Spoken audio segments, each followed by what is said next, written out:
Viesoties un braukt ciemos ir brīnišķīgi, tomēr reizēm ir problēmas ar dubļiem.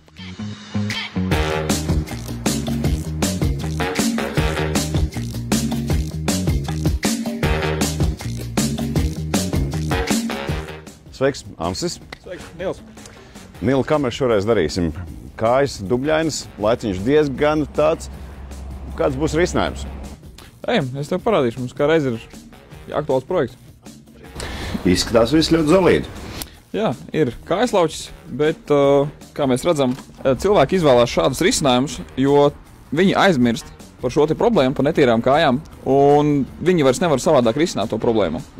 Viņi pērk kājaslauķus, it kā uz pirmā acis uzmetienu ir ok, bet kā mēs redzējām, viņš traucē attaisīt durvis, viņš kustās. Viņš sevišķi ir liela ģimene, bērni, mājdzīvnieki, kustība notiek gan uz iekšu, gan uz āru, un tie netīrumi tiek iznēsāti. Tad šis te risinājums ir tiešām nepieciešams.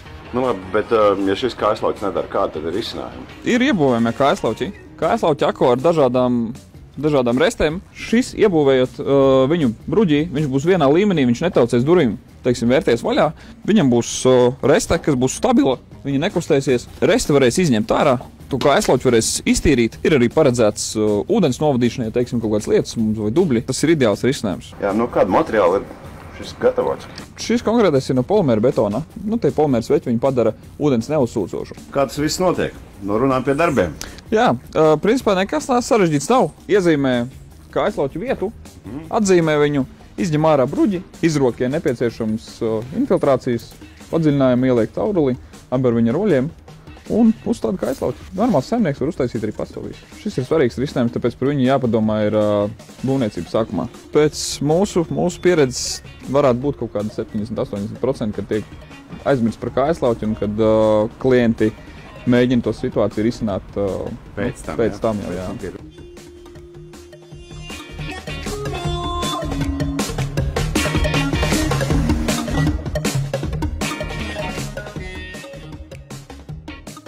Kas pašlaik notiek, izskatās, ka mēs tā kā smilškastē tur kaut ko raukam bedrīt. Līdzīgs process. Tiek veidot infiltrācija, tiks ievietot caurule, apbērt ar oļiem. Šie oļi un caurule konstrukcija, viņi novadīs to mitrumu, kas nonāks kājaslauķī. Svinīgais brīdis klāt, visi darbi praktiski pabeigti. Atlicis pēdējais uzstādīt kājaslauķi. Saimniekam atliek tikai izvēlēties režģi, kādu viņš vēlās sev redzēt, un uzlikt viņu pa virsu. Jā, šis ir principā tāds vairāk abrazīvs, viņš labāk varbūt saķer tās netīrums no apaviem. Ir gan paklājs, gan birsti. Mēs viņu iesakām principā izmantot vairāk iekštelpās, un ir arī gumijas. Aha, jā, jo šo izmanto? Šis principā ir diezgan labs risinājums, ja ir kaut kādas lielākas sabiedriskas ēkas. Kājaslauķis ir uzstādīts. Pastīsimies, vai taisās durvis vaļā.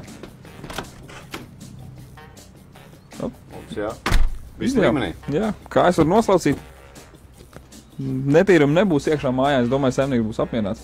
Lūk, arī mājas saimnieks, Amsis. Gvido, Kā tev darbiņš?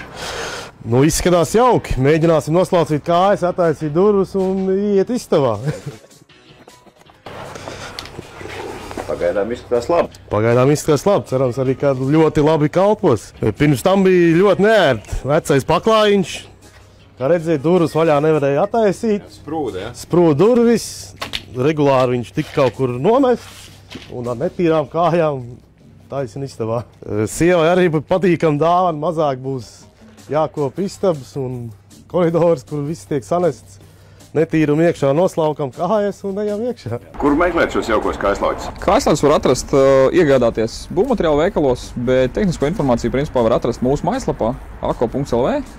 Un tur var atrast arī cits privātmāju, arī citu objektu risinājums. Principā priekš privātmājām tie ir kājaslauķi, kanāli pie garāžām, kas diezgan plaši tiek izplatīti. Un risinājumi dušu telpām. Principā viss, kas saistīts ar ūdeni, lietas ūdeni.